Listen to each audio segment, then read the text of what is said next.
আমার বিয়ে হয়েছিল আরো ১ বছর আগে। আমার স্বামী বিয়ের রাত থেকেই নেশা করে এসে আমাকে খুব মারধর করত। তার একটাই কারণ ছিল, আমি ছিলাম গ্রামের গরিব ঘরের মাধ্যমিক পাশ করা খুবই সহজ সরল একটা মেয়ে। ৫ ভাইয়ের পর বাবা মায়ের কোল আলো করে আমি পৃথিবীতে এসেছিলাম। আমার বাবা গরিব হলেও আমার আদরের কোনো কমতি ছিল না আমার বাবা মায়ের কাছে। অন্যের জমিতে কাজ করে আমাদের সংসার চালাতো আমার বাবা। আমি যখন বুঝতে শিখেছিলাম তখন আমার বড় ভাইয়ের বয়স ১৮ বছর হয়ে গিয়েছিল। আমার ভাইয়েরা আমার বাবা মায়ের কথা তেমন একটা শুনতো না। আমার বাবাকে কোনো কাজে সাহায্য করতো না। আমার বাবার খুব কষ্ট হতো ৮ জনের সংসার খরচ চালাতে। এই নুন আনতে পান্তা কুড়ানো সংসারেই আমি বড় হয়েছি। আমার বাবারও তখন বয়স বেড়ে যাচ্ছিল। আমার যখন ১৬ বছর হয়ে যায় তখন আমার বাবা মা আমার বিয়ে নিয়ে খুবই চিন্তিত হয়ে পড়ে। কারণ বাবা মা সবসময় চাইতো আমার একটু ভালো ঘরে বিয়ে হলে আমি ভালো মতন খেয়ে পরে বেঁচে থাকতে পারবো। আমার নানি এবং আমার মায়ের গায়ের রং একেবারেই ফর্সা, সেজন্য আমার গায়ের রংটাও ফর্সা ছিল। আর সেই জন্য বিভিন্ন জায়গা থেকে আমার জন্য বিয়ের কয়েকটা প্রস্তাবও এসেছিল। আমার গায়ের রং পাত্রপক্ষ পছন্দ করলেও আমার বাবার আর্থিক দৈন্যতা কারোই পছন্দ হয়নি, সেজন্য আমার সম্বন্ধগুলো ফিরে যেত। আর এজন্য আমার মা খুবই কান্নাকাটি করত। আমিও এসব দেখে খুবই কষ্ট পেতাম। একদিন বিকেলে আমি চৌধুরী বাড়ির কল থেকে খাবার পানি আনতে কলসি নিয়ে গেলাম। কলের পাশের বৈঠকখানায় তখন চৌধুরী বাড়ির কয়েকজন মহিলা মেহমান বসে কথা বলছিল। আমাকে দেখে একজন মহিলা আমাকে ডেকে নিয়ে আমার নাম এবং পরিচয় জানতে চাইলে আমি আমার নাম এবং বাবার সব পরিচয় বললাম। আর ওই মহিলা আমার বাবাকে চিনতে পারলো, কারণ আমার বাবা আগে চৌধুরী বাড়িতে কাজ করত, সেই জন্য। পরের দিন আমার বাবাকে চৌধুরী বাড়িতে ডেকে নেওয়া হলো। চৌধুরী বাড়ি থেকে আমার বাবা খুব হাসি খুশি মুখে ফিরে এলো। আমি অনেক দিন পর আমার বাবার মুখে ওই রকম হাসি দেখতে পেয়েছিলাম। তারপর আমার মা বাবার খুশির কারণ জানতে চাইলে বাবা বলল, আমাদের মেয়েকে তাদের শহরের আত্মীয়ের বড়লোক ছেলের জন্য তারা পছন্দ করেছে। আর তারা খুব শীঘ্রই এই বিয়ের কাজটাও শেষ করতে চায়। আমার বাবা মা এরকম একটা প্রস্তাব পেয়ে খুবই খুশি হয়ে গিয়েছিল, কারণ বাবা মা ভেবেছিল এত বড়লোক বাড়িতে বিয়ে হলে আমি খুব সুখে সংসার করতে পারবো। সেজন্য আমাদের গরিবদের সামর্থ্য অনুযায়ী খুব সাধারণভাবে আমার বিয়েটা হয়ে গেল শহরের বড়লোক বাড়ির ছেলের সাথে। আমার স্বামী এবং আমার শাশুড়ি বিকালের দিকে গাড়ি নিয়ে আমাকে নিয়ে শহরের শ্বশুর বাড়িতে রওনা হলো। সন্ধ্যার পরে গাড়িটা এসে একটা বড় বাড়ির সামনে থামলো।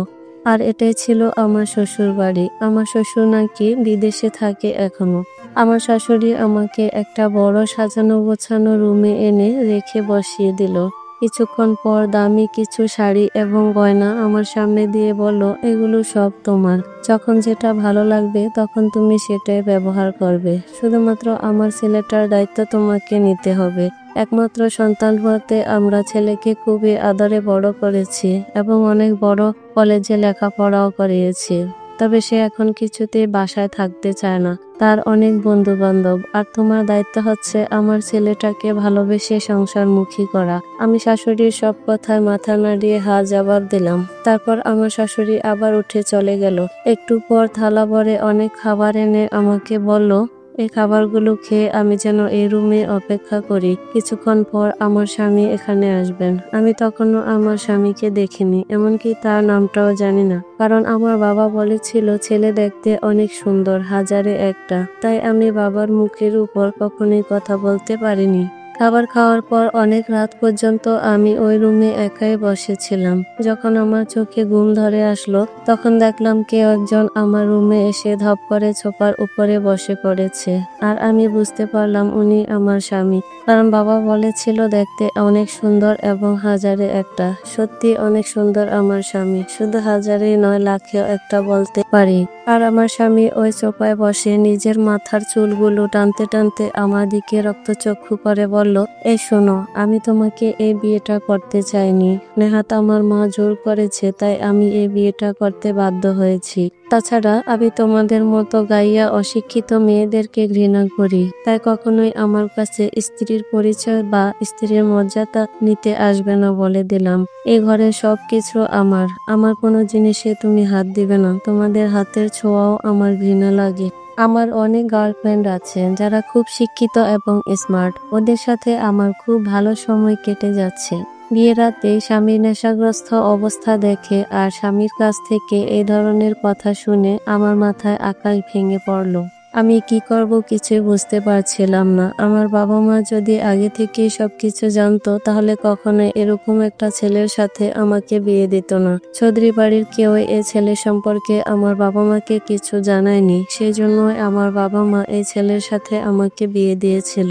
তারপরেও আমি ভাবলাম এখন কিছুই করার নেই, আমি সবকিছু মুখ বুজে সহ্য করে থাকবো, কারণ এসব কথা আমার বাবা মা শুনলে খুবই কষ্ট পাবে। এছাড়া গ্রামের লোকজন শুনলে আমার বাবা মাকে লজ্জা দিবে, সেই জন্য আমি সবকিছু মুখ বুজে সহ্য করে রইলাম। বিয়ের 1 মাস হয়ে গিয়েছিল। প্রতিদিন রাতে আমার স্বামী নেশা করে বাড়ি ফিরত, আর আমার শাশুড়ি আর বাড়ির পিয়ন মিলে আমার স্বামীকে ধরে রুম পর্যন্ত পৌঁছে দিয়ে যেত। একদিন আমার শাশুড়ি আমাকে ডেকে বলল, তোমাকে আমি গ্রামের মেয়ে হিসেবে ভরসা করে এনেছিলাম, ভেবেছিলাম আমার ছেলেটাকে ভালোবেসে একটু হলেও মানুষ করতে পারবে, কিন্তু তুমি তোমার দায়িত্ব একটু পালন করতে পারোনি। আমার ছেলেটা আগের থেকে আরো বেশি করে নেশাগ্রস্ত হয়ে যাচ্ছে।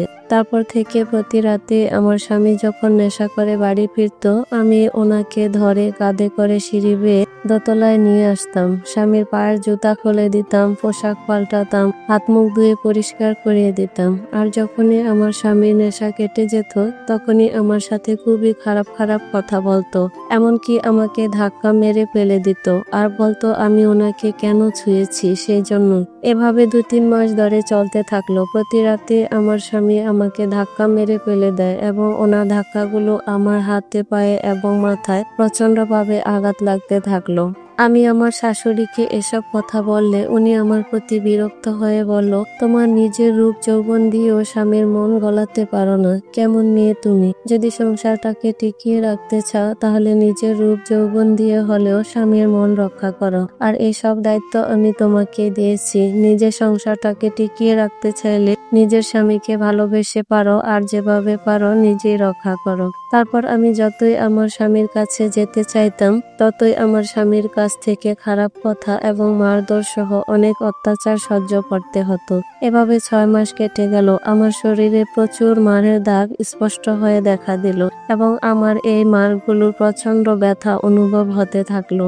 আমি আমার শাশুড়িকে যখনই বলতে যেতাম তখনই আমার শাশুড়ি সব দোষ আমাকেই দিত, আর আমি এই মারগুলো নিতে পারছিলাম না, কারণ আমার শরীরের ব্যথা প্রচুর বেড়ে যাচ্ছিল।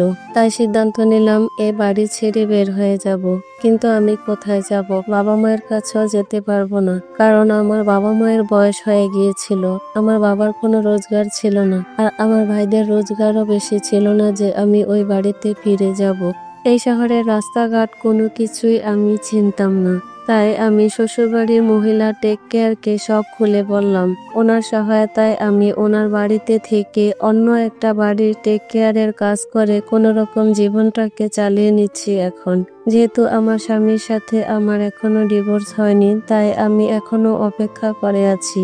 একদিন আমার স্বামীর মদের নেশা এবং বাহিরের মেয়েদের নেশা কেটে যাবে, আর আমাকে স্ত্রীর মর্যাদা দিয়ে তার ঘরে ফিরিয়ে নিয়ে যাবে, আর আমি আমার স্বামীর সাথে সুখে শান্তিতে সংসার করতে পারবো। তো ভিউয়ার্স, আমার আজকের ভিডিওর গল্পটি আমি এক আপুর জীবনের বাস্তব কাহিনী থেকে নিজে লিখেছি। যদি ভিডিওটির গল্পটি আপনাদের ভালো লেগে থাকে তাহলে অবশ্যই ভিডিওতে একটি লাইক দিবেন এবং কমেন্ট করবেন, আর আমার চ্যানেলটিকে সাবস্ক্রাইব করে আমার পাশেই থাকবেন। আজকের মতো এখানেই বিদায় নিচ্ছি। আল্লাহ হাফেজ। আসসালামু আলাইকুম।